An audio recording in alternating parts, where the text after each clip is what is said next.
It's finally time to talk about eyeballs. I've seen a lot of drawings lately, and when I look at these portraits, the eyes aren't it. I'll be honest, like they can be a lot better. And I think a key thing these beginners are making is that the eyeballs are reading really flat because they forget that the eyeball itself is an actual sphere. It's a ball. That's why it's called eyeball. And when you have an eyeball in the socket and skin overlaid on top of it, you're gonna have shadows. And I don't see these shadows in their drawings. Today, we're gonna go over how to draw eyes properly. After this tutorial, you're gonna know how to draw eyes the right way. You're gonna understand the anatomy of the eye a little bit more so you can create more of a realistic eye drawing for your next portrait. I do have some portraits right here. You can see that this is a portrait of a guy. You see the eyeballs, you see the shadows within the eyeball itself, you see the highlight. These eyes look realistic for a reason. We will go over that. Same for this one. The eyes look realistic for a reason. You probably don't know what exactly about these eyes that make it look realistic, but trust me, I'm gonna go over it for you and we're gonna be able to draw eyes like this. The first thing, like I mentioned, is that the eyeball, it's a circle, it's a sphere, it's a ball, it's three-dimensional. It's not a flat circle. That's how many people draw their eyes. You know, this is actually exactly how I see people draw their eyes. They'll draw the outside of the eyelid like so. Say this is someone's eye, and then they will do the pupil, the iris, like so. And then maybe the tear duct, but they will leave the eyeball or the white of the eye completely white. No shading whatsoever. When you create an eye, you have to understand that the eyeball is behind the skin, right? So the upper eyelid right here, and then the bottom eyelid, there's gonna be some sort of shadow around the rim of the outline. You see, there's a shadow in this corner, and there's a shadow in this corner. And there's also a shadow right under the upper eyelid for most cases. When I'm drawing a portrait and I don't really see that much shadow within the eye itself, I still add the shadow to create that form, that three-dimensional look. So first, I have my eyeball, like so. And let's just say the eye comes up, like this. Let me draw in the upper eyelid real quick. And I'm making this eye up. I'm not using any reference. It's just all just from memory. Okay, let's just say we have something like this. It comes around. Now I'm going to outline the iris. Let's just say it looks like this, right?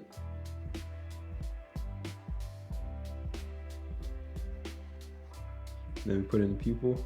And when I do draw eyes, I also add a highlight. Even if my reference image or the person I'm drawing does not have any highlights within the eye itself, I still add one because I feel like it gives that glossy look, and that glare gives that more realistic look of an eye.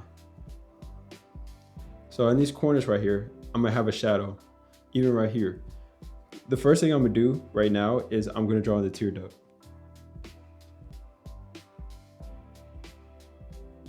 Let's just say it looks something like this.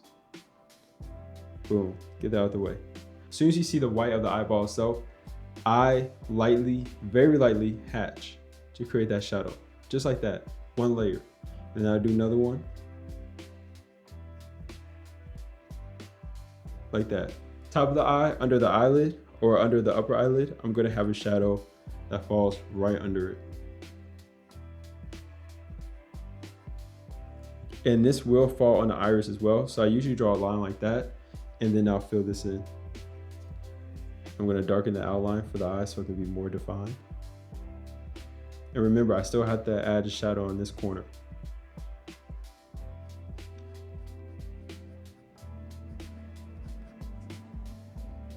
Get this side right here. And let me add this shadow. And I'm gonna explain why this makes your eye look more realistic in a few seconds. Put this in right here. Now back to this. When you have an eyeball, a sphere, it comes in. Here, let me draw another one. This is the eyeball. That's the horizontal line. This is the vertical line. This is the iris. It comes in the middle. So it comes from the back. In the sphere, it comes all the way to a peak in the middle. Same for the top. It comes all the way to a peak in the middle. So if I were to draw some sort of shadow, just to give it form, you'll see that there is a peak in the middle. Hold on, I need to go get a tennis ball real quick. I want to show you guys a real life example of a ball. Pretend this is the eyeball and this is like the iris or the pupil. It comes at a peak. That's why if I cover this up like so, there's gonna be some sort of shadow in the corner of my fingers. You see that shadow right there? And my fingers resemble the skin that lays on top of the eyeball itself. This is just a visual representation. It helps me, I'm a visual learner, so that helps me instead of just drawing it on the paper. I'm gonna fill this corner in like so, and then I'm gonna fill this side in a little bit more. And then now I'm just gonna darken the iris and the pupil. I'm not gonna make this like too fancy. I just wanna get it out the way because I'm really focusing on where the shadows fall and how to create that form within the eyeball itself. Be aware of your highlight. Do not draw inside your highlight.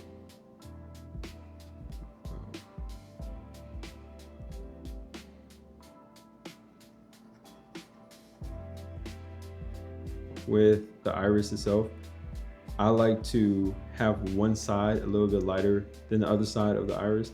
I don't shade in one type of value. I like to have the dark value transition to a lighter value, and then the lighter value transition to the darker value. You'll see just in the middle when I'm done with this part.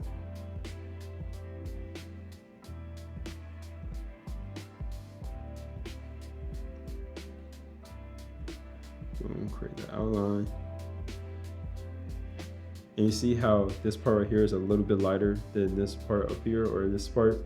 I like to create that because it gives more of a realistic glossy look. Same for this one. You see that up here is darker and over here is darker than this area right here.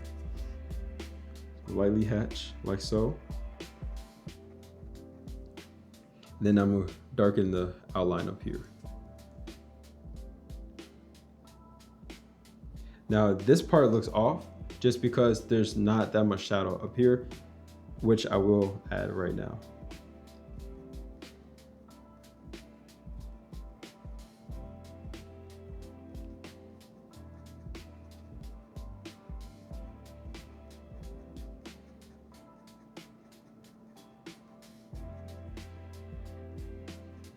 See, that looks even better. And then I'm gonna add a darker shadow right here.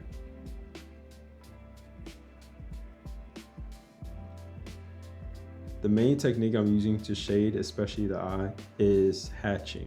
Now when it comes to tight areas like the tear duct, I also like to use stippling because hatching can be harder to darken a value within that tight area.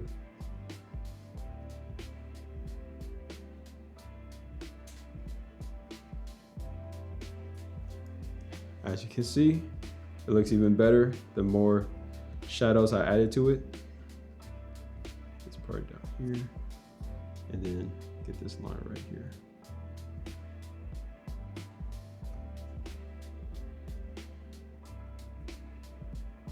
This is just a quick rough drawing of the eyeball and rendering that eyeball to create that shadow to give it a more three-dimensional feel. That's exactly what I did for this one. This one I just took my time on when drawing, but this one was just how easy it is to create that three-dimensional look that fast and that quick.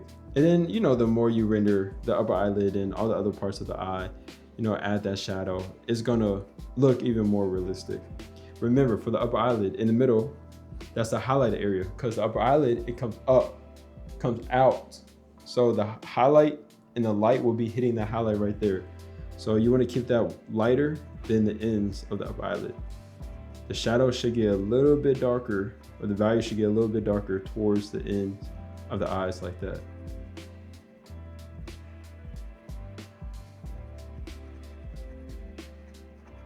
Like so. And then lightly hatch like that. So that is basically how you draw an eye.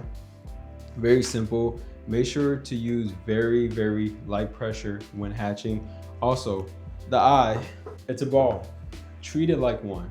Don't be afraid to add that shadow to the white of the eye. If you mess up, just do it over again. You will get it. This is the socket of the human skull. The ball, the eyeball sits behind it like so.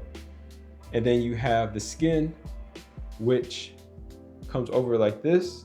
And then you're gonna have some sort of shadow at the corner of the eye. Pay attention the next time you're talking to someone, look them in the eye and pay attention to where the shadow falls. You can also go in front of the mirror and just look in your own eye and you can see that there's a shadow. Let me see, can you see it? That there's a shadow at the end of each corner of your eye. And you see the highlight? That makes your eye look more realistic. So add the highlight if your reference image does not have the highlight. Hopefully you like this tutorial. I do have more coming out, and let me know in the comments what you would like to learn also. Thank you for watching.